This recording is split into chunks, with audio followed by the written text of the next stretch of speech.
Merry COVID Christmas, everyone. We thought this was the perfect year to try to do something different in exchanging greetings.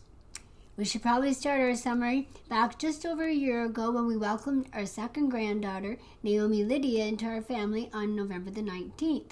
Her parents, our son David and his wife Laurel, actually bought the house right next door to us in the summer of 2019. So we have some pretty awesome neighbors. Plus, we get to see Naomi and our oldest granddaughter, Lindsay, pretty regularly through the year, except right now it has to be that reasonable distance again. Lindsay turns 8 in March and loves being a big sister. Just around that time, in early December, our son Josh and his partner Jess were in the midst of moving into a beautiful new home in Roseville. Jess has changed jobs this fall from doing office admin at the hospital to doing it at a doctor's office. And in September, Josh became a landlord as he bought a triplex in the neighborhood that I actually grew up in. On February 23rd, thankfully before the pandemic hit, our third granddaughter, Leah Dorothy, was born in Barrie to Allison and Pete. We were able to go up for the day of her birth and for a couple weeks, but then COVID hit. After isolating for 5 weeks from them, we decided to make them part of our family bubble. We've made lots of trips back and forth over the past few months, and of course they have this way to Kitchener as well. Our son Joel continues to teach at KCI, where he's also the union rep, which is quite a responsibility, especially during these times. He and his partner Allie have been putting lots of work into their house, outside and inside.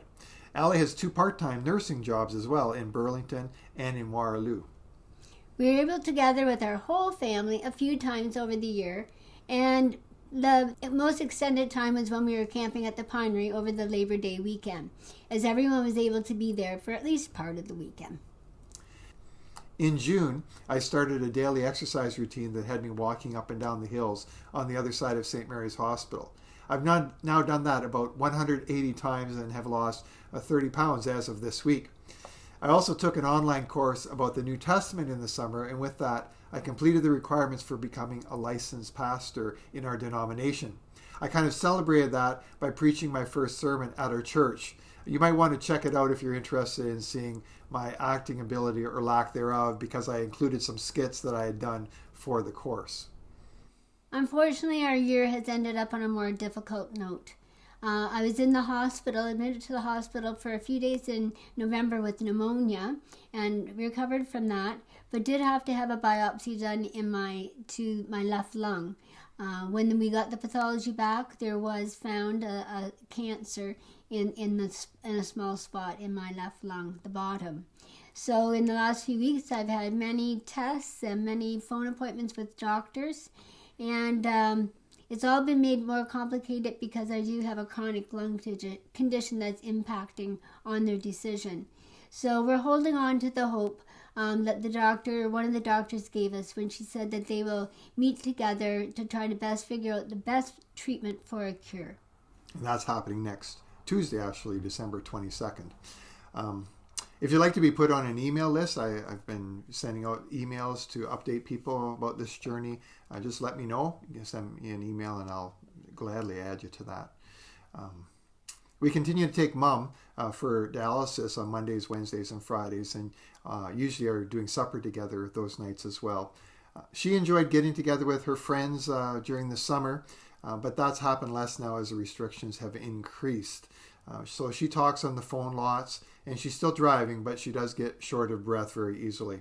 We wanted to include a greeting from her as well in our video. So here she is. Hi, everybody. I want to wish everybody a very blessed Christmas and hope that 2021 is better than 2020 has been. I love you all. Bye. And now we'd like to add our Christmas greetings to each one of you as well. May you find this season meaningful in spite of COVID. And we may not see some of you very often, but we love each one of you and are thankful for this opportunity to connect with you. We'd love to hear back from you about what's going on in your life. Merry Christmas, everyone.